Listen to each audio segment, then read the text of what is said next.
কোর্টে দুই বিচারপতির বিচার, মেডিকেলে ভর্তি সংক্রান্ত মামলা শুনবে শীর্ষ আদালত। বিচারপতি গাঙ্গুলির ঘর থেকে সুপ্রিম কোর্টে বদলি হলো এই মামলা।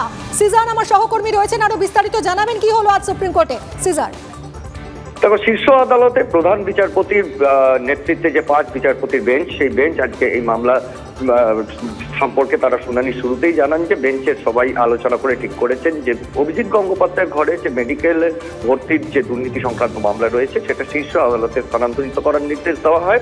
অর্থাৎ শীর্ষ আদালত সেই মামলা শুনবে এবং সেই সঙ্গে সঙ্গে 3 সপ্তাহ পরে শুনানির নির্দেশ দেওয়া হয়েছে এবং 3 সপ্তাহের মধ্যে সব পক্ষকে হলফনামা পেশ করতে হবে। এবার আসা যাক আজকে শুনানি পর্বে কি হলো। শুনানি পর্বে আজকে মনিন্দর সিং, যিনি হচ্ছেন SC/ST অর্থাৎ যে তপশিলি জাতি এবং উপজাতিদের শংসাপত্র জাল করা কেন্দ্র করে এই দুর্নীতি, তাদের পক্ষ থেকে তিনি সেই সমস্ত পরীক্ষার্থীদের পক্ষ থেকে তিনি একটি আবেদন জানান এবং সেই আবেদন গৃহীত হয়েছে এবং সেখানে যে অভিযোগটা করা হয়েছে যে জাল শংসাপত্র দিয়ে যারা সত্যিকারের তপশিলি জাতি এবং উপজাতিভুক্ত তারা সুযোগ পাচ্ছেন না, জাল শংসাপত্র দিয়ে ভুয়ো পরীক্ষার্থীরা তারা সুযোগ পাচ্ছেন, সেই আবেদন সুপ্রিম কোর্ট গ্রহণ করেছে। অন্যদিকে অভিষেক মনু সিংভি এবং কপিল সিব্বাল, রাজ্য এবং অভিষেক বন্দ্যোপাধ্যায় আইনজীবী, তারা অভিযোগ করেন যে এখনো বিচারপতি অভিজিৎ গঙ্গোপাধ্যায় এই ধরনের একাধিক মামলা নিচ্ছেন এবং এই ধরনের কাজ তিনি আবারও করবেন এই আশঙ্কা প্রকাশ করেন। সেই জায়গায় কিন্তু সুপ্রিম কোর্ট কোনো হস্তক্ষেপ করেনি। সুপ্রিম কোর্ট পুরো ব্যাপারটাই ছেড়ে দিয়েছে হাইকোর্টে প্রধান বিচারপতির ওপর। অর্থাৎ সব মিলিয়ে এখন একটাই কথা বলা যায়, শীর্ষ আদালত পদক্ষেপ করলো এবং মেডিকেল মামলা স্থানান্তরিত হলো হাইকোর্ট থেকে শীর্ষ আদালতে। সিজার, তুমি আমাদের সঙ্গে থাকো। এই মুহূর্তে আমরা যোগাযোগ করেছি আইনজীবী CPIM নেতা বিকাশ রঞ্জন ভট্টাচার্যের সঙ্গে। বিকাশ রঞ্জন বাবু, সুপ্রিম কোর্টে দুই বিচারপতির বিচারে আজ শীর্ষ আদালত এই সংক্রান্ত যাবতীয় মামলা শুনবে বলে আজ নির্দেশ দিয়েছে।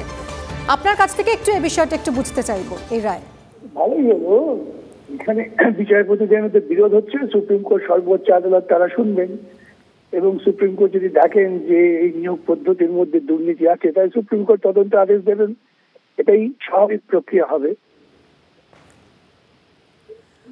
বিচারপতি গাঙ্গুলির ঘর থেকে সুপ্রিম কোর্টে এই যে মামলার বদলি হলো, এটা তো শুধুমাত্র এই মেডিকেল সংক্রান্ত মামলারই বিকাশ রঞ্জন বাবু, মানে এর মধ্যে তো আর জাস্টিস গাঙ্গুলির এজলাসে অন্যান্য যে মামলা রয়েছে সেগুলো নয়। শুধুমাত্র মেডিকেল অ্যাডমিশন নিয়ে যে মামলার দুই বিচারপতির মধ্যে আদেশ নিয়ে মতপার্থক্য তৈরি হয়েছিল, সেই মেডিকেল অ্যাডমিশনের মামলাটি সুপ্রিম কোর্টে গেল।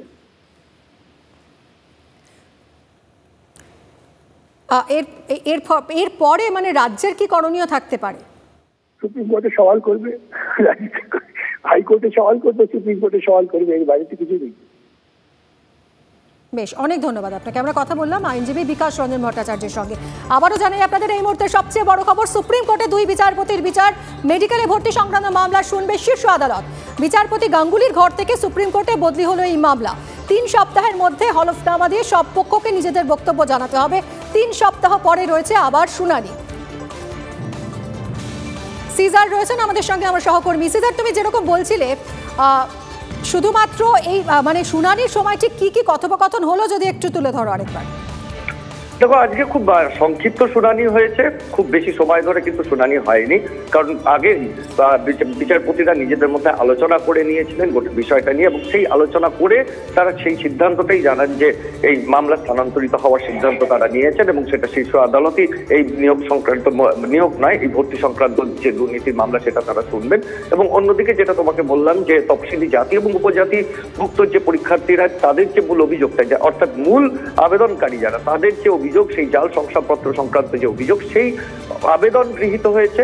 অন্যদিকে অভিষেক মনু সিংভি এবং কপিল সিব্বাল, রাজ্য এবং অভিষেক বন্দ্যোপাধ্যায়ের আইনজীবীরা যে অভিযোগটা বিচারপতি অভিজিৎ গঙ্গোপাধ্যায়ের বিরুদ্ধে এর আগের দিনও করেছিলেন, আজকেও তারা সেটা করেন, সেই বিষয়ে কিন্তু কোনো ধরনের হস্তক্ষেপ করেনি শীর্ষ আদালত। অর্থাৎ সেই জায়গায় বিচারপতি অভিজিৎ গঙ্গোপাধ্যায়ের বেঞ্চে যে অন্য মামলাগুলো রয়েছে সেই জায়গায় দাঁড়িয়ে কিন্তু কোনো ধরনের হস্তক্ষেপ করেনি শীর্ষ আদালত এবং সেটা বিষয়ে সম্পূর্ণ দায়িত্ব ন্যস্ত করা হয়েছে হাইকোর্টের প্রধান বিচারপতির ওপরে। সিজার, এই যে হাইকোর্ট থেকে মামলা একেবারে মানে নজিরবিহীন দুই বিচারপতির মধ্যে সংঘাত, তারপর তার জেরে যাবতীয় মামলায় স্থগিতাদেশ এই দুই সিঙ্গেল বেঞ্চ এবং ডিভিশন বেঞ্চে মেডিকেল সংক্রান্ত মামলা, এবং তারপর সেই মামলা সুপ্রিম কোর্ট পর্যন্ত গড়ালো এবং সুপ্রিম কোর্ট দায়িত্ব নিল যে এখন থেকে এই মামলার শুনানি হবে সুপ্রিম কোর্টে। মানে এর কি কোনো নজির আছে সাম্প্রতিক অতীতে? সাম্প্রতিক অতীতে এক্ষুনি মনে করতে পারছি না, তবে এই মামলা স্থানান্তরিত হওয়ার নজির কিন্তু একাধিক রয়েছে, সেটা কিন্তু বেনজির নয়। যে এরকম বেনজির ঘটনা আমরা দুই বিচারপতির সংঘাতের ক্ষেত্রে যে বেনজির সংঘাত দেখেছিলাম, সেই রকম বেনজির নয়, কারণ মামলা স্থানান্তরিত এর আগেও বিভিন্ন সময় হয়েছে শীর্ষ আদালত। তবে এক্ষেত্রে এটা ঘটনা যে শীর্ষ আদালত স্বতঃপ্রণোদিত হয়ে এখানে পদক্ষেপ করেছে এবং তারা নিজেরা এই মামলা স্থানান্তরের নির্দেশ দিল, সেটা অবশ্যই বেনজির না হলেও খুব একটা দেখা যায় না। এবং এই জায়গায় দাঁড়িয়ে একটাই বিষয় যে শীর্ষ আদালত, যেটা বিকাশবাবুও বললেন, যে শীর্ষ আদালত যদি এই মামলা শুনানি করতে গিয়ে সত্যিই তারা বোঝেন যে এর পেছনে একটা বড় দুর্নীতি রয়েছে এবং সেই দুর্নীতির তদন্ত সিবিআই এর মতো কোনো কেন্দ্রীয় তদন্তকারী সংস্থাকে দিয়ে করাতে হবে, সেক্ষেত্রে কিন্তু সেই সিদ্ধান্ত তারা শীর্ষ আদালতও নিতে পারে এবং সেক্ষেত্রে রাজ্যের কিন্তু তারপরে যাওয়ার জায়গাটা অনেকটাই সংকুচিত হয়ে যাবে। বেশ, সিজার আমাদের সঙ্গে থাকো। এই মুহূর্তে আমরা যোগাযোগ করেছি আমাদের আরেক প্রতিনিধি জ্যোতির্ময় কর্মকারের সঙ্গে, নয়াদিল্লি থেকে সরাসরি রয়েছে জ্যোতির্ময়। জ্যোতির্ময়, আজ ঠিক কি হলো, কি সওয়াল জবাব হলো শুনানির সময়, একটু যদি বলো। দেখো, প্রথম যেটা খবর তা হচ্ছে যে এই যে মেডিকেল দুর্নীতি সংক্রান্ত যাবতীয় মামলা যা কলকাতা হাইকোর্টে শুনানি হচ্ছিল, অর্থাৎ তা সিঙ্গেল বেঞ্চ হোক বা ডিভিশন বেঞ্চ হোক, গত শনিবার আমরা দেখেছি যে যাবতীয় হিয়ারিংয়ের ওপর বা যাবতীয় প্রসিডিংসের ওপর পুরোপুরিভাবে স্থগিতাদেশ দিয়ে দেয় সুপ্রিম কোর্টে প্রধান বিচারপতির নেতৃত্বাধীন বিশেষ বেঞ্চ। আজ নির্দেশ দেওয়া হলো যাবতীয় মামলা, অর্থাৎ মেডিকেল নিয়োগ দুর্নীতি সংক্রান্ত যাবতীয় মামলা কলকাতা হাইকোর্ট থেকে ট্রান্সফার করা হবে সুপ্রিম কোর্টে এবং 3 সপ্তাহ সময় দেওয়া হয়েছে। এই 3 সপ্তাহের মধ্যে প্রত্যেক পক্ষকে তাদের বক্তব্য জানাতে হবে এবং ঠিক যেদিন 3 সপ্তাহ শেষ হবে সেই দিন এই মামলার হিয়ারিং হবে বলে প্রধান বিচারপতি ডিওয়াই চন্দ্রচূড় জানিয়ে দিয়েছেন। কিন্তু আজকের এই শুনানি পর্বে যেটা সবথেকে গুরুত্বপূর্ণ বিষয় তা হচ্ছে আজকে ছত্রে বারবার অভিজিৎ গঙ্গোপাধ্যায়ের বিরুদ্ধে অভিযোগ করার চেষ্টা করেন কপিল সিব্বল এবং অভিষেক মনু সিংভি। খুব স্পেসিফিকভাবে যে কথা বলেন কপিল সিব্বল, তিনি জানান যে নাম না করে, তিনি অভিজিৎ গঙ্গোপাধ্যায় নাম না করে তিনি জানান যে একজন বিচারপতি এই ধরনের মামলার শুনানি তিনি করেই যাচ্ছেন এবং ভবিষ্যতেও তিনি করবেন, এক্ষেত্রে কি করা যেতে পারে। কিন্তু প্রধান বিচারপতি তিনি এই বিষয়টিকে একেবারেই গুরুত্ব দেননি। তিনি জানিয়ে দেন যে একজন হাইকোর্টের বিচারপতি সম্পর্কে আমরা কথা বলছি, ফলত তার সম্পর্কে কোনো ধরনের আক্রমণাত্মক কথা বলা কখনোই শোভনীয় বা আদালতে কাম্য নয় বা সেটা কখনোই আইনত সঙ্গত নয়। এখানে আমরা যা বলবো সেটা হাইকোর্টের মর্যাদার বিষয়, ফলত সেটা প্রত্যেককে মাথায় রাখার নির্দেশ দেন তিনি। কিন্তু তার প্রেক্ষিতে কপিল সিব্বল জানান যে তিনি বিভিন্ন জায়গায় র্যালি অ্যাটেন্ড করছেন এবং এর পাশাপাশি অভিষেক মনু সিংভি, তিনি এর আগের দিনই আমরা জানিয়েছি যে তিনি অভিষেক বন্দ্যোপাধ্যায়ের হয়ে তিনি সওয়াল করতে সুপ্রিম কোর্টে পৌঁছেছেন। তিনি জানান যে এর আগেও একটা ইন্টারভিউ সংক্রান্ত বিষয় নিয়ে বিতর্ক তৈরি হয়েছিল, সুপ্রিম কোর্ট এসেছিল পুরো বিষয়টি এবং সেই সময় কোর্ট কিছুটা নরম মনোভাব দেখিয়েছিল এবং তার ক্ষেত্রে কোর্ট আনকোর্ট লেনিয়েন্ট শব্দটা এক্ষেত্রে কোর্ট আজকে ব্যবহার করে, তাকে কিছুটা ছাড় দেওয়া হয়েছিল সেক্ষেত্রে। কিন্তু তার পরবর্তী ক্ষেত্রেও তিনি বদলাননি, এখনো পর্যন্ত বিভিন্ন জায়গায় ফটোগ্রাফ বা বিভিন্ন কিছু তার দেখা যাচ্ছে এবং তিনি র্যালি অ্যাটেন্ড করছেন। এবারে খুব স্পষ্টভাবে আজকে প্রধান বিচারপতি যে কথা জানিয়ে দেন, তিনি বলেন যে হাইকোর্টে কে মামলা শুনবেন, কোন মামলা কার এজলাসে যাবে তা হাইকোর্টের প্রধান বিচারপতির এখতিয়ারভুক্ত। কখনোই সুপ্রিম কোর্ট সেই এখতিয়ার প্রধান বিচারপতির এখতিয়ার থেকে, অর্থাৎ হাইকোর্টের প্রধান বিচারপতির এখতিয়ার থেকে কেড়ে নিতে পারে না।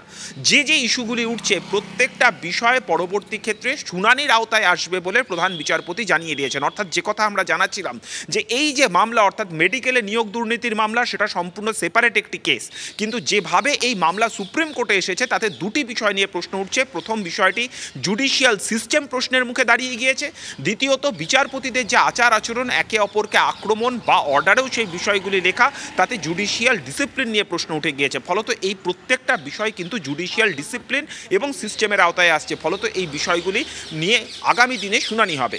তৃতীয়ত আরেকটি বিষয় গুরুত্বপূর্ণ, এই মেডিকেল নিয়োগ দুর্নীতি মামলাতে যারা SC ST ছাত্রছাত্রী রয়েছেন তাদের হয়ে আজকে সিনিয়র আইনজীবী KTL তুলসী তিনি অ্যাপিয়ার করেন এবং তিনি বলেন যে অনেক ক্ষেত্রে দেখা যাচ্ছে যে ভুয়ো সার্টিফিকেট উদ্ধার হচ্ছে, প্রায় 50-এর বেশি ভুয়ো সার্টিফিকেট উদ্ধার হয়েছে এবং তার মাধ্যমে নিয়োগের প্রক্রিয়াও চলছে।